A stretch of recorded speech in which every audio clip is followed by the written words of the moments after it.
Nah, materi pertama yaitu sejarah asas Black. Asas Black dikemukakan oleh seorang ilmuwan yang berasal dari kota Skotlandia, yaitu Joseph Black.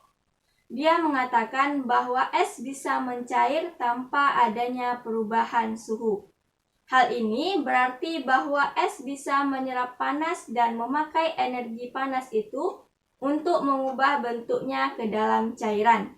Dia juga mengemukakan bahwa kejadian yang sama akan terjadi ketika air berubah menjadi uap air. Energi yang telah diserap di sebuah bahan untuk berubah dari benda padat menjadi cair disebut sebagai kalor laten peleburan. Sedangkan jika benda cair berubah menjadi gas disebut sebagai kalor laten penguapan.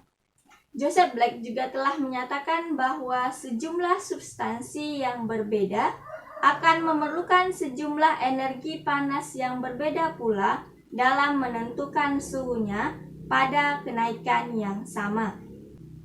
Nah, selanjutnya yaitu pengertian asas Black. Asas Black adalah prinsip yang berada dalam ilmu termodinamika. Asas ini menjabarkan beberapa hal, yaitu yang pertama, jika dua buah benda dengan suhu yang berbeda dicampurkan, maka benda yang lebih panas akan memberi kalor pada benda yang lebih ringan hingga suhu keduanya sama. Yang kedua yaitu jumlah kalor yang diserap oleh benda dingin sama dengan jumlah kalor yang diserap oleh benda panas. Dan yang ketiga yaitu benda yang didinginkan akan melepas kalor yang sama besar dengan kalor yang diserap bila benda tersebut dipanaskan. Selanjutnya yaitu bunyi asas Black. Bunyi asas Black yaitu pada pencampuran dua zat, banyaknya jumlah kalor yang dilepas zat yang suhunya lebih tinggi sama dengan banyaknya jumlah kalor yang diterima oleh zat yang suhunya lebih rendah.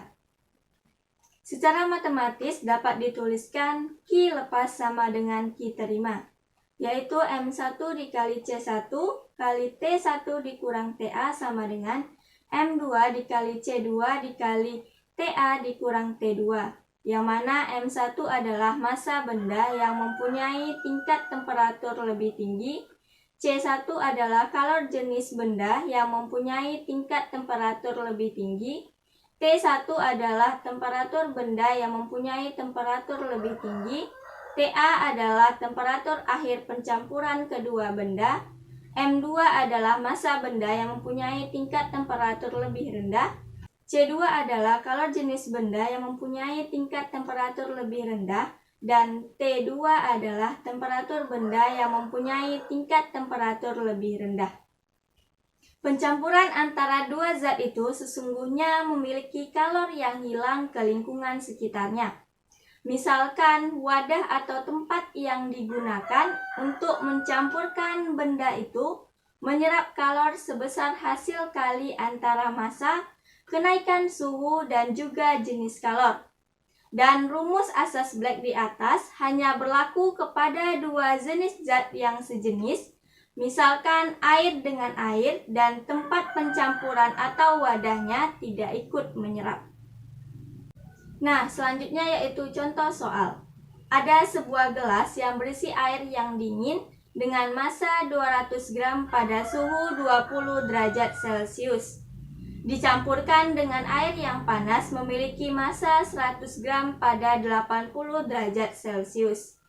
Apabila gelas dianggap tidak menerima kalor, maka berapakah suhu campuran dari air dingin dan air panas tersebut? Nah, kamu perlu memperhatikan kalau yang melepaskan kalor itu adalah zat dengan suhu yang lebih tinggi. Dan dalam contoh soal ini adalah air panas. Dan yang menerima kalor itu adalah zat yang memiliki suhu yang lebih rendah. Dalam soal ini yaitu air dingin. Nah, dari soal dapat kita ketahui bahwa massa air dingin sama dengan 200 gram, suhu air dingin sama dengan 20 derajat Celcius, massa air panas sama dengan 100 gram, suhu air panas sama dengan 80 derajat Celcius, kalor jenis air panas sama dengan kalor jenis air dingin yaitu 1 Joule per gram derajat Celcius. Nah, yang ditanyakan yaitu suhu campuran atau TA. Selanjutnya kita masukkan persamaan azas Black, yaitu Q lepas sama dengan Q terima. Di soal dapat kita ketahui bahwa Q lepasnya yaitu Q air panas, sedangkan Q terimanya yaitu Q air dingin. Selanjutnya kita masukkan rumusnya, yaitu M1 dikali C1 dikali T1 dikurang TA sama dengan M2 dikali C2 dikali TA dikurang T2. Selanjutnya kita masukkan nilai-nilainya, yaitu 100 dikali 1 dikali 80 dikurang TA sama dengan 200 kali 1 dikali TA dikurang 20. Selanjutnya yaitu kita jalankan operasi perkaliannya, yaitu 8000 dikurang 100 TA sama dengan 200 TA dikurang 4000. Selanjutnya 300 TA sama dengan 12000, sehingga suhu campurannya yaitu 40 derajat Celcius. Nah, untuk suhu pencampurannya sebesar 40 derajat Celcius. Terima kasih sudah menyaksikan video ini. Semoga bermanfaat dan dapat membantu kalian belajar di rumah. Assalamualaikum warahmatullahi wabarakatuh.